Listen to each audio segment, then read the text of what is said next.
सो थोड़ा लेट हो रहा है आज, इसीलिए शायद कुछ बच्चा लोग नहीं अटेंड कर पा रहे, पर हो सकेगा तो इसका रिकॉर्डिंग देख लीजिएगा। इशिका को बोलेगा रिकॉर्डिंग देख ले, हम आज ही अपलोड कर देंगे।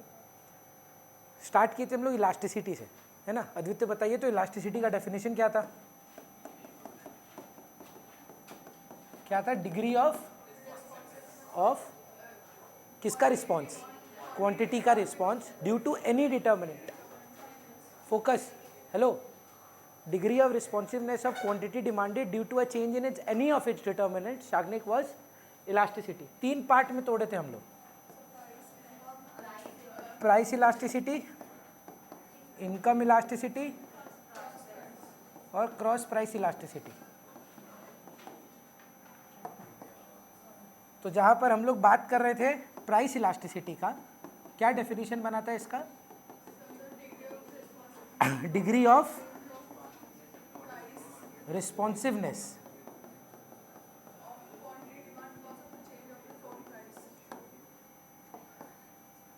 QD due to change in own price. चलिए कृषि बताइए हमको 5 तरीकों से जहाँ पे हमने इलास्टिसिटी के मैग्नीट्यूड्स को पढ़ा था। पहला था ED इक्वल टू 0। हम आज फ़ोन करेंगे घर पे, हमको और कोई अल्टरनेटिव दिख नहीं रहा है। कृषि देखो 11 होता हम आपको कुछ एक बार बोलते भी नहीं थे। अब थोड़ा सा आपको सीरियस होना होगा। हम बस आपसे 1.5 घंटा का सीरियसनेस मांगते हैं। घर पे आप क्या करते हैं, बाहर क्या करते हैं, हमको नहीं फ़र्क पड़ता है, पर अब यहाँ पर पूरा एफर्ट दें तो भी हो जाएगा। थोड़ा सा आप यहाँ पे बात करें। हार्दिक बता पाएंगे 5 मैग्नीट्यूड्स ED इक्वल टू 0 क्या था? कैसे होगा, हमको तो समझ में नहीं आ रहा है यार। तुम लोग को अभी भी पता है वो 11 वाला ही इक्वल लग रहा है, और कोई एक्सप्लेनेशन नहीं है। पहले ED इक्वल टू 0 बात कर लेते हैं। 11 में आप आते थे, 4-5 मजाक करते थे पॉपुलेशन को लेकर कि ठंडा हो गया है तो पॉपुलेशन बढ़ जाता है। आपको लगता था वही इको था, हो गया, अभी भी वही करेंगे। सर ऐसा नहीं हो पाएगा अगर आप घर से पढ़ के नहीं आएंगे। आप लोग को तो सबसे सैटरडे संडे वाला बैच को तो पूरा 1 हफ्ता मिलता है, बाकी बैच का बीच में ही 2 क्लास हो जाता है। तो आप लोग के तो पास 1 हफ्ता का टाइम है। 1 हफ्ता में आप 4 पन्ना अगर रिवाइज नहीं करके आएंगे तो बताइए ना सिलेबस कैसे कंप्लीट होगा। हम आपको क्या बोल रहे हैं, सिर्फ रनिंग नोट्स रिवाइज करके आओ और कुछ नहीं करना हो। एक था ED equal to 0 which was perfectly inelastic. ये था हमारा parallel to the Y axis. यहाँ क्या होता था प्रत्युष? मीनिंग क्या था इसका? थोड़ा सा भी क्वांटिटी में कोई चेंज नहीं आएगा। प्राइस जितना भी बढ़ जाए गिर जाए, याद करिए थप्पड़ मारे थे 5, एक में कोई रिस्पॉन्स नहीं आया था। एक में टच किए थे तो इन्फिनिटी पे चला गया था। एक को 60 किलोमीटर आवर का स्पीड में मारे थे तो 60 के बदले 60 आया था। एक में 60 मारे थे तो 61 आया था। एक में 60 से मारे थे तो 59 पे आया था। जहाँ कोई रिस्पॉन्स नहीं आए। सोचिए 5 रुपया पे आप 100 लेते हैं, 5 करोड़ का हो जाए तो भी कितना लेंगे? 100। Where there is no response, that is called perfectly inelastic. Where the response is immeasurable, मतलब ED equal to infinity, slightest change in price leads to an infinite change in quantity. For example, 100 रुपया में आप एक लेते थे, 99.99 1 पैसा से दाम गिरा है, कितना खरीदेंगे पता है? Unmeasurable, not existent. दोनों नॉट एग्जिस्टेंट है। परफेक्टली इनइलास्टिक भी नहीं होता है, परफेक्टली इलास्टिक भी नहीं होता है। फिर हमने किया था रिलेटिवली इलास्टिक। क्या था? ED ग्रेटर देन 1, थोड़ा फ्लैटर कर्व था जहां रीजन और रिस्पॉन्स में रिस्पॉन्स जीतेगा। मतलब percentage change in QD is greater than percentage change in price. मतलब ड्रॉ करके अगर याद करें, देख के क्या लग रहा है, P1 कि Q1 बड़ा कौन सा है? जीत कौन रहा है? क्वांटिटी। यहीं पे प्राइस जीत जाए स्टीप कर्व तो इसका नाम था रिलेटिवली इनइलास्टिक। और एक रेक्टेंगुलर हाइपरबोली बनाए थे हम लोग जहाँ पे ED इक्वल टू 1 था, जहाँ रीजन और रिस्पॉन्स सेम रहता था। फिर से लास्ट टाइम हमको बताइए Krishi, ED equal to 0, ED equal to infinity, ED equal to 1, ED greater than 1, ED less than 1, ये क्या है? परफेक्टली कोई रिस्पॉन्स नहीं है। ये क्या है? हल्का सा चेंज होगा प्राइस, क्वांटिटी इन्फिनिटी की तरफ भागेगा, परफेक्टली इलास्टिक। ये क्या है? यूनिटरी इलास्टिक, मतलब रीजन और रिस्पॉन्स सेम रहेगा। प्राइस 60% तो क्वांटिटी भी 60%। इलास्टिक का मतलब जीतेगा कौन? Quantity. Percentage change in quantity is greater than percentage change in price, और यहाँ पर percentage change in price is great percentage change in quantity. मैं फिर बोल रहा हूँ, हो सकता है कोई कारण की वजह से अभी भी आपको लग रहा हो कि क्लास 12 का इको 11 जैसा चल जाएगा। मैं आपको बार बार, मैं तो बिगिनिंग से बोल रहा हूँ, मैं तो आज डिमांड रिवाइज भी नहीं करूँगा, आपसे आधे से आधा जवाब भी नहीं दे पाएंगे बच्चे। अगर मैं आपसे सर पूछूंगा reasons for downward slope in demand का, आप बता पाएंगे? नहीं बता पाएंगे। Exceptions to the law of demand बता पाएंगे?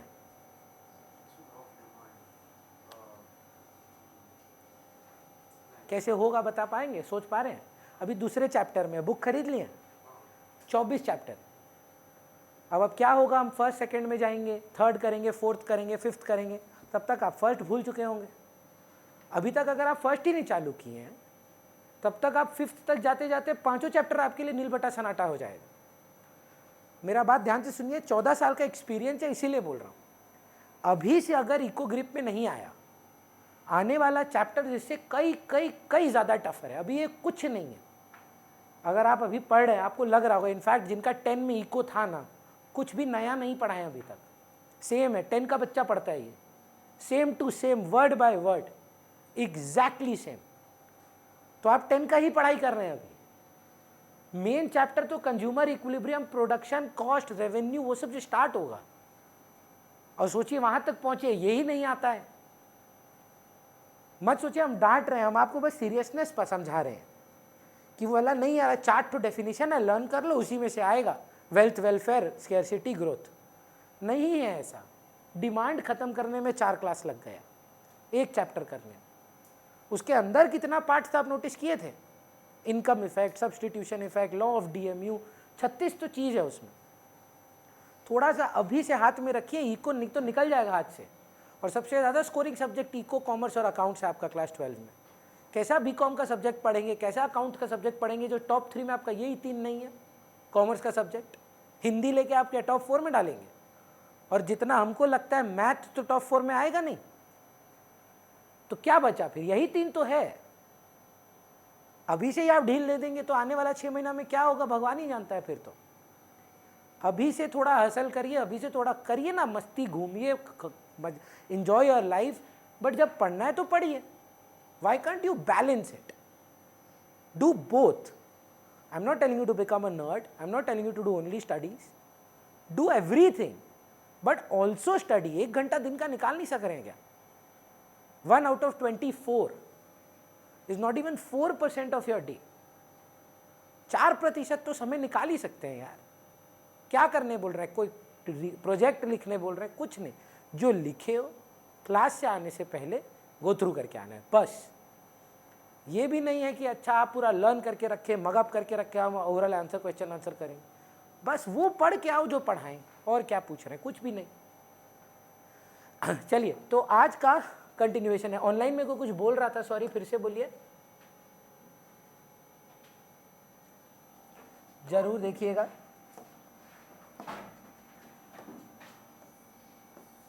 पांचों ग्राफ को अगर हम लोग एक ही पेज पे बनाने का कोशिश करें,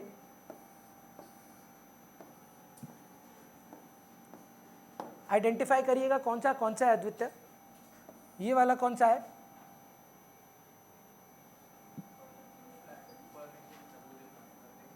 perfectly elastic, ED equal to infinity. Parallel to X axis हो, ED equal to 0, perfectly inelastic. अब देखिए ये फ्लैट है ना, कंप्लीटली इनइलास्टिक, ये स्टीप है, कंप्लीटली इनइलास्टिक, ये इलास्टिक इनइलास्टिक। अब इसी को थोड़ा सा आप फ्लैटिश कर दें, पूरा नहीं, फ्लैटिश कर दें, जितना फ्लैट करेंगे उतना ज़्यादा इलास्टिक, जितना ये स्टीप हो जाए। तो ये क्या था, जीरो था ना, इनइलास्टिक था, पर ये बन जाएगा रिलेटिवली इनइलास्टिक।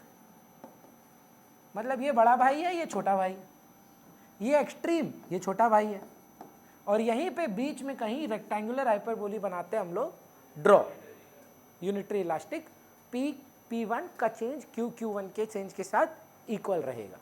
ये 5 टाइप की इलास्टिसिटीज और डेफिनेशन, यही चीज़ हम कराएं आपको, और कुछ नहीं कराएं। आज आप मेरे साथ फैक्टर्स इफेक्टिंग इलास्टिसिटी सीखेंगे और मेजरमेंट। मतलब आज का जो आपका 2 घंटा 2.5 घंटा क्लास है, जितना देर भी लगे, उसमें आप इलास्टिसिटी का चैप्टर कंप्लीट कर देंगे। पहला डिस्कशन आज का क्लास के लिए ये है, what are the factors influencing या अफेक्टिंग इलास्टिसिटी।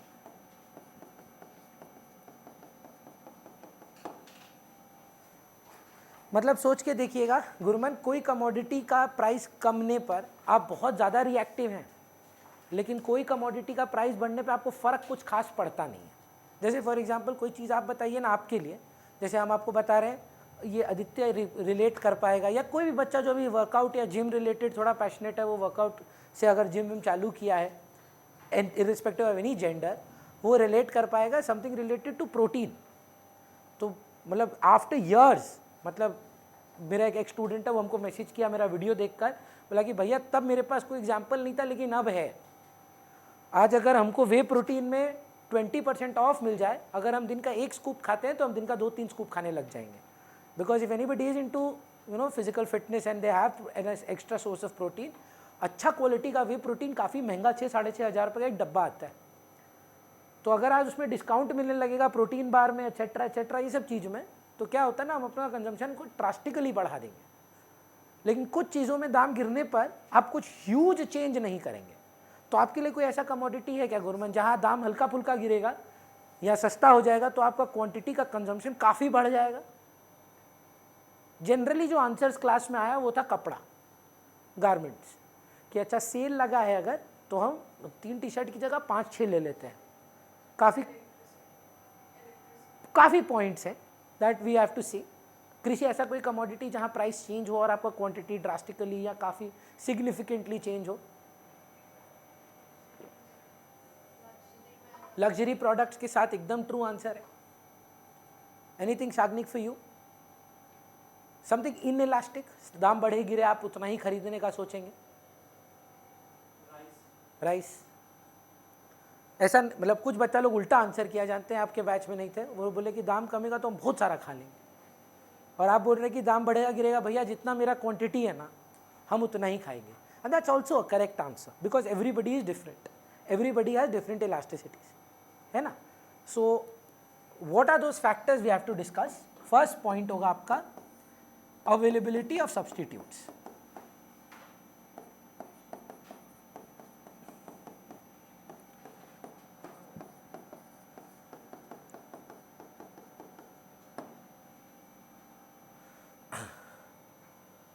कोई कमोडिटी बताइए ना समृद्धि, जहाँ पर आप जानते हो सब्सटीट्यूट्स अवेलेबल हो, ब्रांड भी चलेगा for our discussion.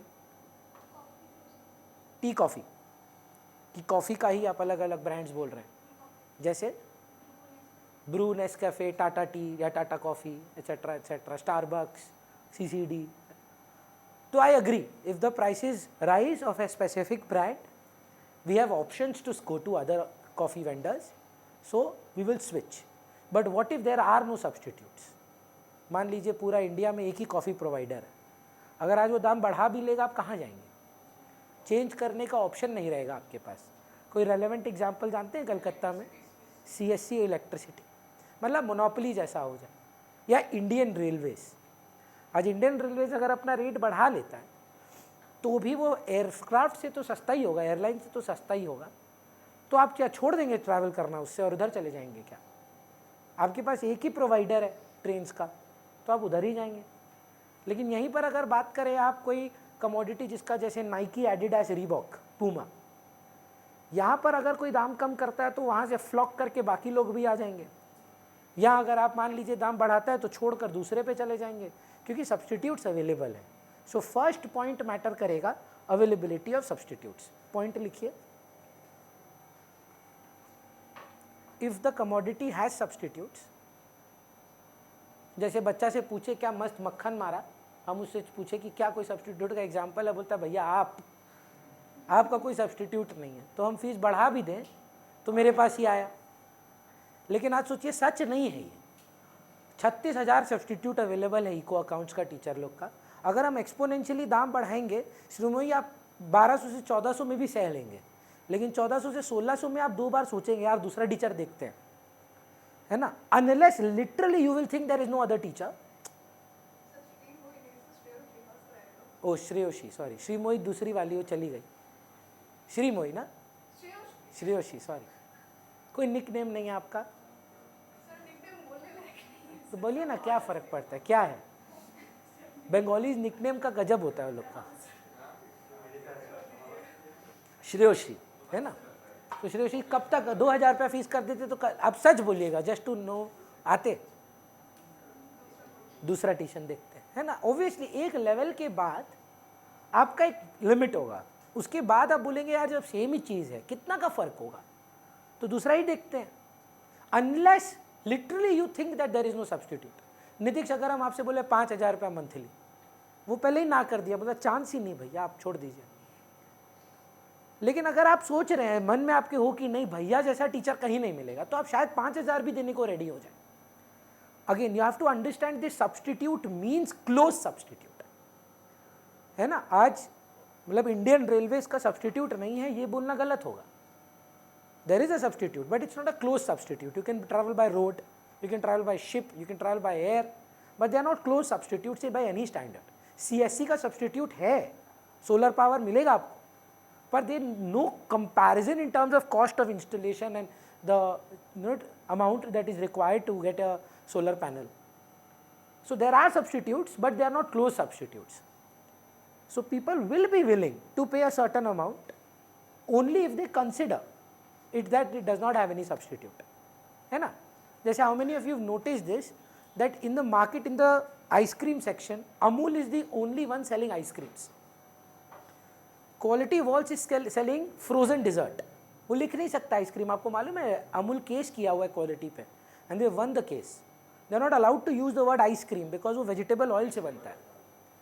So that is frozen yoghurt या फ्रोजन डिजर्ट। सो आइसक्रीम बनाने वाला अभी पैकेज्ड में वही है बस, और मेट्रो भी करता है, पर मोनोपोली लेके बैठा कौन है। तो आज अगर अमूल दाम बढ़ाता भी है, लोगों के पास कुछ खास ऑप्शंस अवेलेबल नहीं है, तो सब्सटीट्यूट नहीं है उनका बेसिकली, तो इनइलास्टिक डिमांड है। यहीं पे सोचिए Coke Pepsi Thums Up related है, ऑलमोस्ट सेम है, ऑलमोस्ट, हार्डली बहुत मेजर डिफरेंस है। हल्का सा दाम चेंज होगा, you will all of you will switch to where the different commodity. इसीलिए have you ever notice all the pricing is always the same. नीचे आप पी रहे थे ना, स्प्राइट पी रहे थे या 7 अप, कोई फ़र्क है दोनों में? हमको तो नहीं दिखता है टेस्ट में। तो अगर आज 7 अप दाम कम कर देता है तो स्प्राइट छोड़कर आप 7 अप पे शिफ्ट करेंगे ना, क्योंकि सब्सटीट्यूट अवेलेबल है। सो लिख लीजिए इसको, if substitutes are available commodity will be elastic,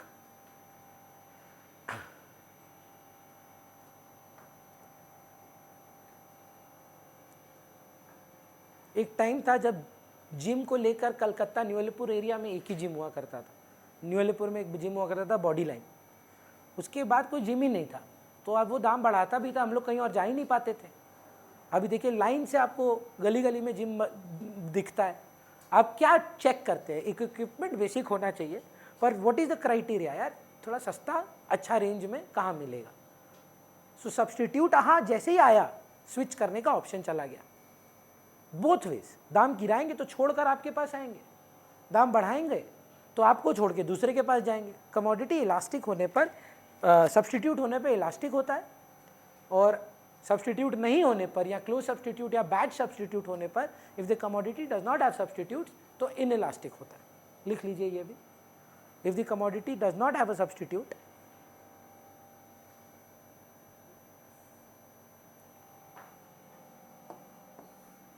second point, nature of the commodity,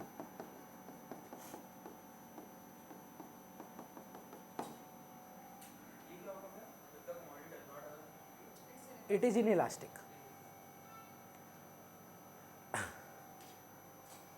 अक्षित मैं डिक्टेट कर रहा हूं, आप फिल इन द ब्लैंक्स कर देना. If the commodity is a necessity it will be dash elastic.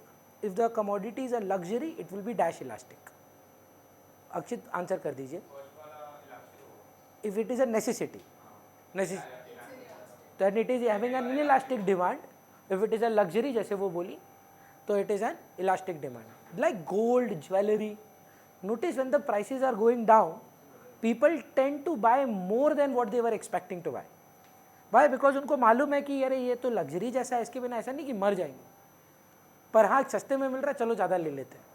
लेकिन अगर नेसेसिटी है, लेना ही है,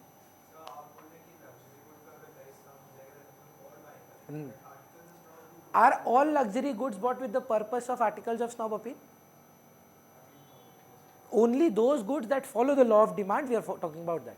number 1 point, it is there is no exception that we are talking about, है ना. उसका वैलिड पॉइंट है कि भैया आप तो आर्टिकल्स ऑफ स्नॉब अपील में बोले थे कि वो एक्सेप्शन होता है.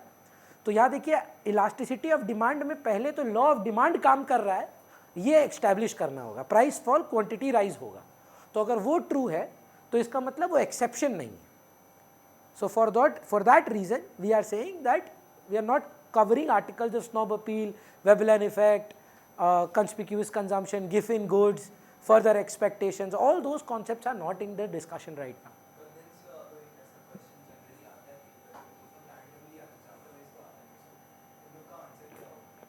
अगर इलास्टिसिटी के बारे में पूछ रहा है, you will have to talk about only law of demand. If it is being talking about articles of snob appeal, they will ask it under the heading of exception to the law of demand, है ना. Next, अच्छा क्या लिखे हम लोग? If the commodity is a necessity, it will have an inelastic demand.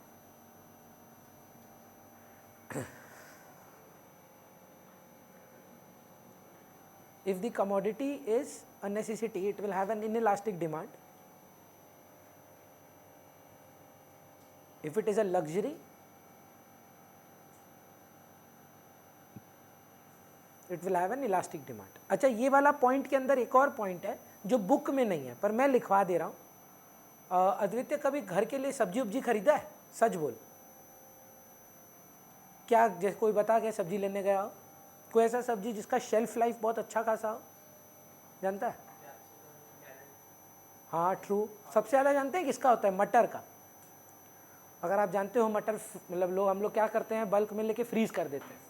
तो बिकता भी आजकल आपने देखा होगा कि फ्रोज़न मटर बिकता है.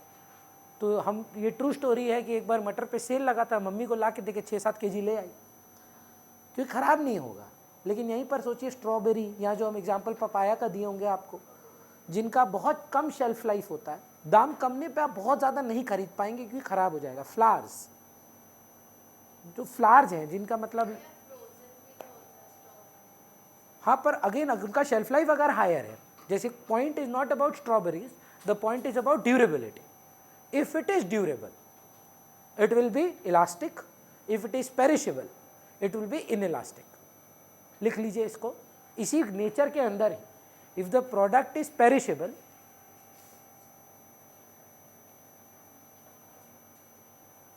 if the product is perishable, it will be inelastic.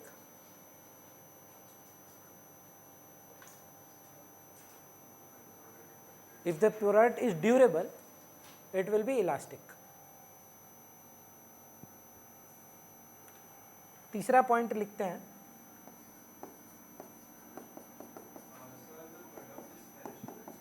Demand will be inelastic and durable to elastic.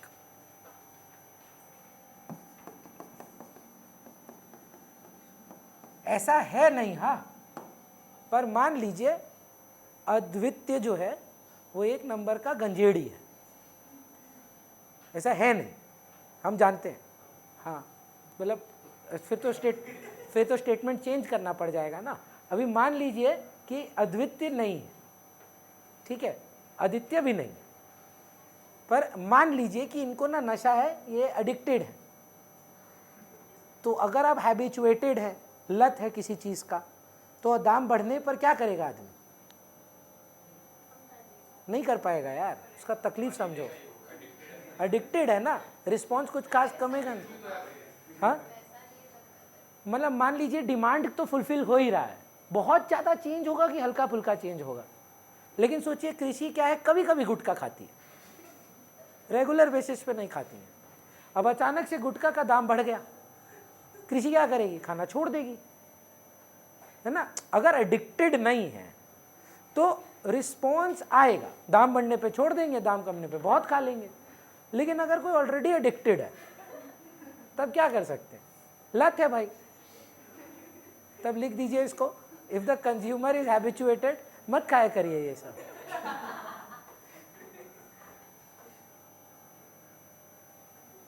If the consumer is habituated और एडिक्टेड, है कोई अक्षर ऐसा चीज ऐसा कोई चीज? हुक्का।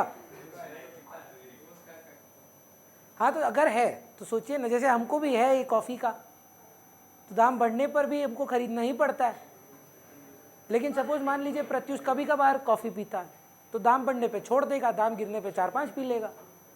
सो if the consumer is habituated और addicted, his demand will be inelastic. है शाग्निक को ऐसा कमोडिटी, लत हो जिसका? झूठ मत बोलिए, ये रिकॉर्डिंग घर तक नहीं जाएगा आपका, घबराइए मत, एडिट कर देंगे। प्रोटीन पाउडर एडिक्टेड है, अभी ज़्यादा मत ले, लीवर खराब हो जाएगा। दिन का 1 स्कूप, तो दाम बढ़ने पर भी लेगा बेचारा। लेकिन कोई कभी कभार अगर प्रोटीन लेता है, जैसे मेरा ना, उसके साथ वो है, क्या बोलते हैं उसको, प्री वर्कआउट। तो जब कोई सस्ता में दे दिया प्री वर्कआउट तो ले लिए, ऐसा नहीं कि लेके ही वर्कआउट करना है। तो सस्ता में था तो डब्बा ले लिए, महंगा में था तो छोड़ दिए। इलास्टिक है क्योंकि लत नहीं है। लेकिन हम बहुत जन को जानते हैं प्री वर्कआउट के बिना वर्कआउट ही नहीं कर पाता है। Maybe it is just a placebo, maybe just in their head, but there are a lot of people ना who are buying because of addictions. So if you are addicted to any commodity, अच्छा, it may not be a socially harmful product, है ना। It is very much possible that you are addicted to पूजा पाठ, hopefully. आप क्या है, आपको रोज हनुमान चालीसा पढ़ने का आदत है, तो अब अगर आपको पढ़ने का आदत है, आप रोज अगरबत्ती जला रहे हैं, अगरबत्ती का दाम महंगा हो रहा है ना। आप जाते थे ना माचिस लेने, आप बताए थे हमको माचिस लेते हैं आप, तो अब माचिस का दाम बढ़ते जा रहा है, बेचारी खरीदे जा रही है। क्यों? क्योंकि उसको मंदिर का पूजा करना है, एडिक्शन है उसको, भगवान का एडिक्शन है। तो एडिक्शन का एक बैड इम्पैक्ट कर दिया ये लोग, ऐसा जरूरी नहीं है। Habits of the consumer, next point लिखिए,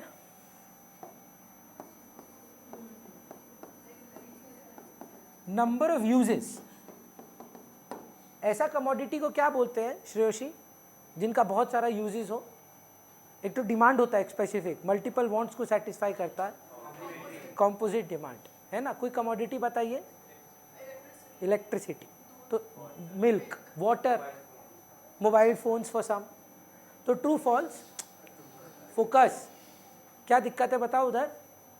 डिक्टेशन में कोई प्रॉब्लम है? तो अगर कोई कमोडिटी है जिसका बहुत सब्स्टिट्यूट है और उसका दाम गिर जाता है, क्या करेंगे उसके साथ? आप अलग अलग जगहों पे इस्तेमाल करेंगे। लेकिन आपका घर में कितना थर्मामीटर है नितिश, सच बोलिएगा? बहुत सारा है। ओ तो छोड़ो यार, गलत एग्जाम्पल हो गया। आप किस घर में सर? अक्षित, एक ही थर्मामीटर है भैया, उसका एक ही काम है। अब देखिए, आप उसका आंसर भी वही है, थर्मामीटर के बहुत इलाज है उनके पास, अलग अलग क्लाइंट्स के लिए यूज़ होना है, so they need variety of thermometers. पर हमारे जैसे लोग जो डेंटिस्ट या जो डॉक्टर्स नहीं, हमारे एक ही यूज़ है, अगर बीमार पड़ेंगे तो टेम्परेचर लेने के काम आएगा, this no other use for us. So आज सेल लगेगा तो क्या 10 ठो ले आओगे? लेकिन यहीं पर अगर कोई मल्टीपल यूज़ वाली चीज़ होगी, उस पर सेल लगेगा, तो आप सोचेंगे चलो इसका हम लोग और भी काम में लगा सकते हैं। So if the commodity is having multiple uses, it will be elastic. If it is going to have a single use, it will be inelastic. ये भी लिख लीजिए, if the commodity has number of uses,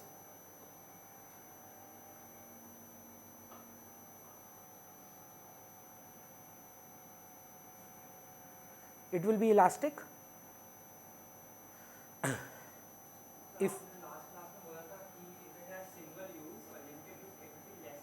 या inelastic, lesser is inelastic, more is elastic. ये आप लोग कर चुके हैं क्या day 1? अच्छा, कुछ कुछ बच्चा का day 1 हो चुका है, ठीक है.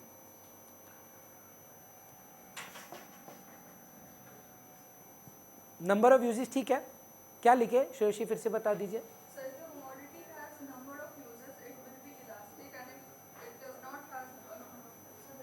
लेस इलास्टिक या इनइलास्टिक है ना. कोई कमोडिटी बताइए आदित्य जिसका सिंगल यूज हो.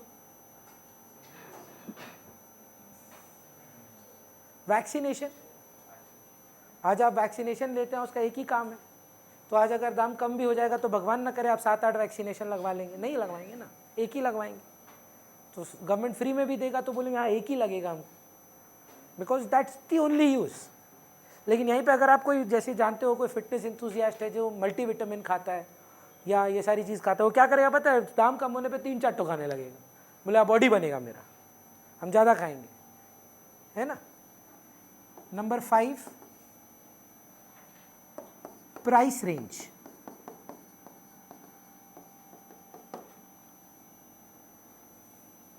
बहुत जेनेरिक पॉइंट है. इट इज़ लाइक जो बोलते हैं ना हम लोग क्लीशे. जनरली ये सारा ट्रू है, हमेशा नहीं. Very high priced goods, very low priced goods. अद्वितीय वेरी हाई प्राइस्ड कौन ले रहा है? वेरी रिच सेक्शन, उनको फर्क पड़ता है दाम बढ़ने गिरने पर, तो इनइलास्टिक. वेरी लो प्राइस्ड कौन ले रहा है? Very poor. Very low priced, very high priced. Very high priced बोल रहा है कौन खरीद रहा है? Very rich. They don't buy by looking at the price. And very low कौन खरीद रहा है? जिनके पास ऑप्शन ही नहीं है, वो खरीद ही नेसेसिटीज रहे हैं. तो दाम गिरने पर भी वो ज़्यादा अफोर्ड नहीं कर सकते, दाम बढ़ने पर भी उनको उतना ही लेना पड़ जाता है, क्योंकि they are surviving. They are not buying for चलो आज ले लेते हैं टाइप्स. सो एक मतलब जेनेरिक एग्जाम्पल है, always it's not true. So therefore this is not 100% accurate. So the point is very high priced and very low priced goods, very high priced and very low priced goods are inelastic.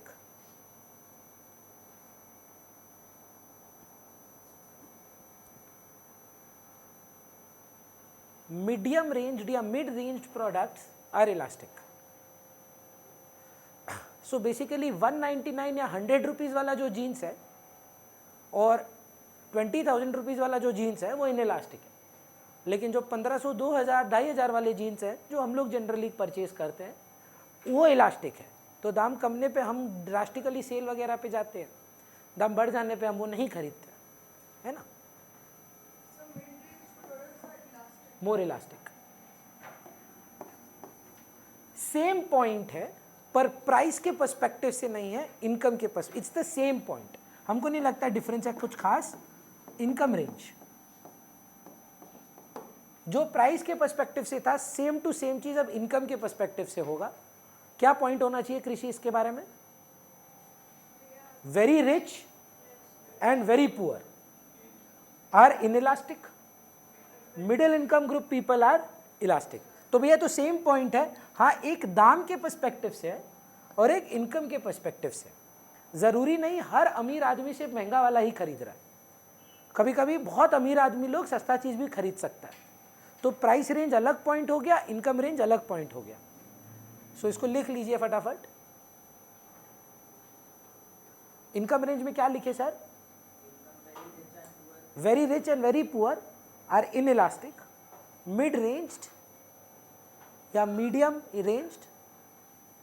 Please avoid the use of the word middle class. It's not an economic term. It should not be